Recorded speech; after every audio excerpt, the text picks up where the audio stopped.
my topic's going to be about GE courses and how they should be limited in our curriculum.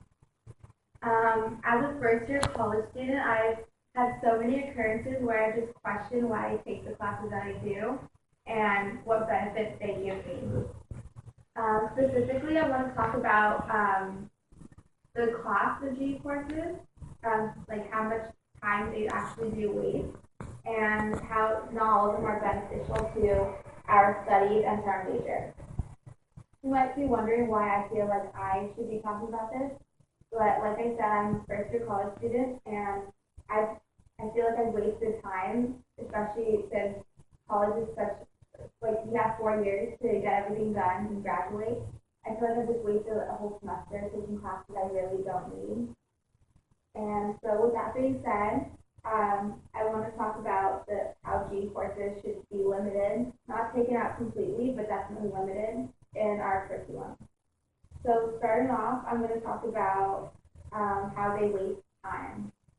So in a confession page from Bates College, a student named Finn stated the practical theory behind GE is that they will produce a well-rounded student, but in actuality, they produce students who are bitter about wasting their time and money taking courses they never had interest in taking.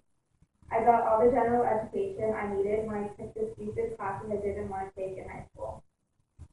Obviously, after reading that, you would assume that Finn has wasted his time taking classes that he didn't need, and he definitely feels really strongly about it.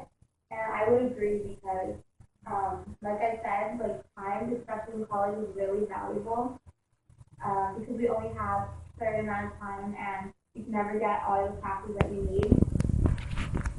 So he definitely wasted his time, and if I feel the same, then there's so many other students that feel the same as he does.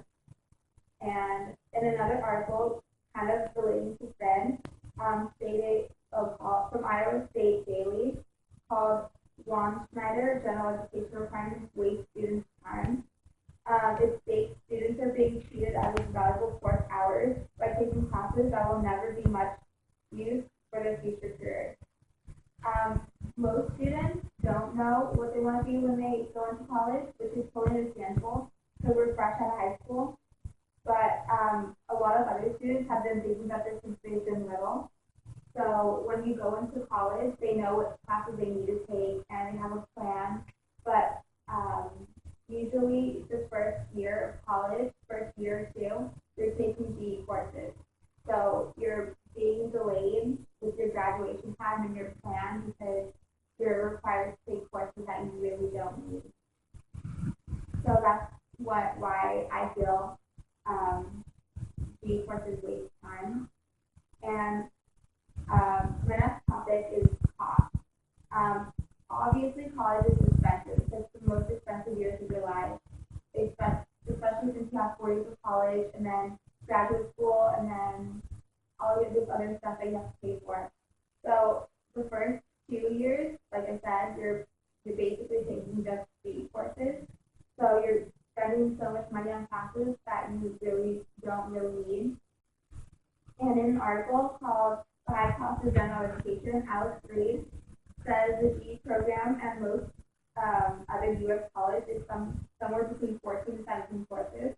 So that's like I said, like about a semester or two to 2 years. And you can probably pay less at a community college. And when I read that, I totally agreed because the rate in the community colleges is actually rising drastically because people can't afford paying for all these classes that you could take at a community college. They're so much cheaper. And I did have the option of going to community, but thankfully I had my college paid for by a scholarship and grant, so I was able to come to a 4-year college. But not everyone has that opportunity. So I definitely don't think community college is a bad idea. I think if you are able to, if you're not financially stable, you have other obligations, you need to work, then community college is definitely helpful because you're taking the same classes you're taking at a 4-year college, that you are at a 2-year college, and you'll be able to transfer. So I definitely think that that's community college is a really great thing. And going into like the benefits, taking these courses aren't as beneficial because you don't really need them. And in an article called General Education Courses Should Not Be Required by Lee Martorano, she says students should not be forced to choose between exerting minimal effort and being subject to the same expectations and workload in a class of student within that major. And I totally agree with her because there are students that need that class and there are students that don't need the class. So they're both putting in the same effort when one of them doesn't even need to be there. So I feel like it's not beneficial to every student. And in conclusion, I think that GE courses should be limited, not taken out, because we do need like public speaking and English to as basic skills, but we definitely don't need most of the classes that we're required to take, especially like 14 to 17 courses. That's like a waste of 2 years of your time. So I think that it should definitely be limited. So any questions? So you said that like not all GE classes should be removed, but like what do you think are like the top three that should be kept? Public speaking, because I mean I think you need public speaking for anything. If you're like antisocial and like aren't able to like talk about like what you're studying, that doesn't really help. And then English, because you need like basic writing skills, and I would say like basic math, because you need math in like everything, but like not like advanced placement calculus and stuff like that. You don't really need